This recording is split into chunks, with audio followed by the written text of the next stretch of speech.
Hello views, எல்லாருக்கும் வணக்கம். நம்ம இந்த வீடியோவில் 13th September 2023 மார்க்கெட் அப்டேட்டை பார்க்கலாம். அப்புறம் ஸ்டாக்ஸ், கிராசிம், கோல் இண்டியா, டாடா கன்சியூமர் ப்ராடக்ட்ஸ் இதெல்லாம் அதுக்காக ரேலி ஆச்சுது. மஹிந்திரா, ஹெச்டிஎஃப்சி லைஃப், அப்புறம் ஜியோ ஃபினான்ஷியல் இதெல்லாம் இதுக்காக விழுந்துச்சு. எஃப்எஸ்டிஎஸ் இவங்கெல்லாம் வந்து எவ்வளோ க்ரோர்ஸ்க்கு ஸ்டாக்ஸை பை அண்ட் செல் பண்ணியிருக்கிறாங்க.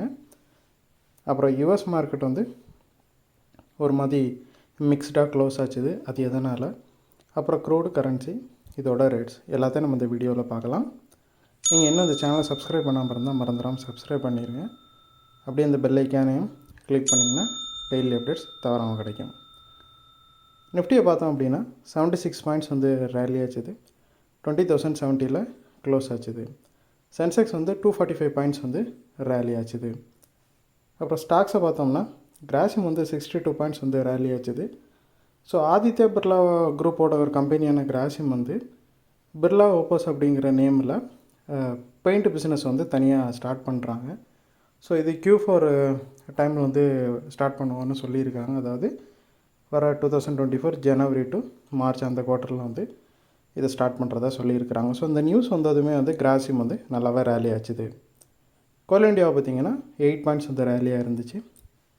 கோல் இண்டியா வந்து என்ன சொல்லியிருக்கிறாங்கன்னா ஒரு 24,000 crore வந்து ஒரு 61 ப்ராஜெக்ட்ஸில் வந்து அவங்க இன்வெஸ்ட் பண்ண போகிறதா சொல்லியிருக்கிறாங்க. ஸோ அந்த நியூஸ்னால் கோல் இண்டியா கொஞ்சமாக ரேலியாக இருக்குது. டாடா கன்சியூமர் ப்ராடக்ட்ஸை பார்த்தோம் அப்படின்னா ஆல்ரெடி வந்து இவங்க ஹல்திராம் அப்படிங்கிற கம்பெனி வந்து வாங்குறதா ஒரு நியூஸ் வந்ததும் நல்லாவே ரேலி ஆச்சுது. அதுக்கப்புறம் அந்த நியூஸ் பொய்யானதும் ஒரு 2 நாள் வந்து நல்லாவே டிக்ளைன் ஆச்சுது. ஸோ எகைன் வந்து இப்போது ரேலி ஆகிருக்குது. ஸோ இது வந்து இப்போ 52 வீக் ஹையில் இருக்குது. அப்புறம் எம்என்எம் பார்த்திங்கன்னா, அதாவது மஹிந்திரா பார்த்திங்கன்னா ப்ராஃபிட் புக்கிங் போய்ட்டுருக்குது. அதனால் ஒரு 21 பாயிண்ட்ஸ் வந்து விழுந்திருக்குது. ஹெச்டிஎஃப்சி லைஃபும் ப்ராஃபிட் புக்கிங்னால ஒரு 10 பாயிண்ட்ஸ் வந்து விழுந்திருக்குது.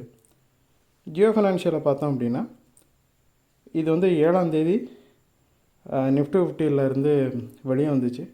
ஸோ அதுக்கப்புறமாவே வந்து ஜியோ ஃபினான்ஷியல் வந்து கொஞ்சமாக சரிஞ்சிக்கிட்டு தான் இருக்குது. அப்புறம் எஃப்ஐஸை பார்த்தோம் அப்படின்னா 1631 crore செல் பண்ணியிருக்கிறாங்க. இது அவங்களோட செகண்ட் கன்சிக்யூட்டிவ் செல். டிஐஸ் வந்து 849 crore பை பண்ணியிருக்கிறாங்க. இது அவங்களோட 5th கண்டினியூஸ் பை. யூஎஸ் மார்க்கெட்டை பார்த்தோம் அப்படின்னா டவ் 70 பாயிண்ட்ஸ் வந்து விழுந்திருக்குது. S&P 500 5 பாயிண்ட்ஸ் வந்து ரேலியாக இருக்குது. நாஸ்டாக் 39 பாயிண்ட்ஸ் ரேலியாக இருக்குது. யூஎஸில் பார்த்திங்கன்னா இன்ஃப்ளேஷன் டேட்டா வந்துச்சு.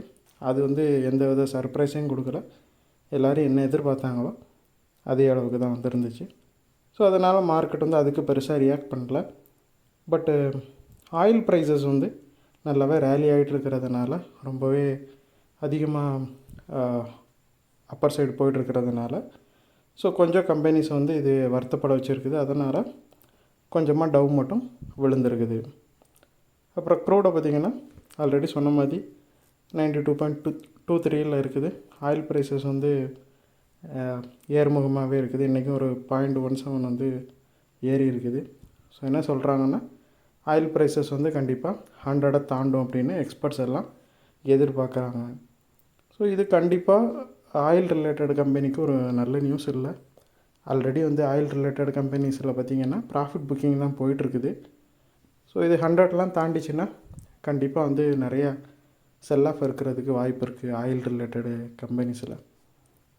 ஸோ ஆயில் ரிலேட்டட் கம்பெனிஸில் இப்போதைக்கு பெருசாக எந்த இன்வெஸ்ட்மெண்ட்டும் பண்ணாமல் இருக்கிறது ஒரு வயசான முடிவாக இருக்கும். கரன்சியை பார்த்திங்கன்னா USD வந்து 82.98 இருக்குது.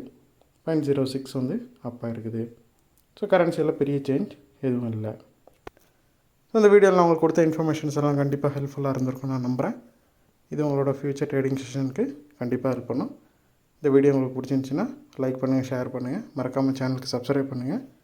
அப்படியே அந்த பெல் ஐக்கானை கிளிக் பண்ணிங்கன்னா டெய்லி அப்டேட்ஸ் தவறாமல் கிடைக்கும். தேங்க்ஸ் ஃபார் வாட்சிங்.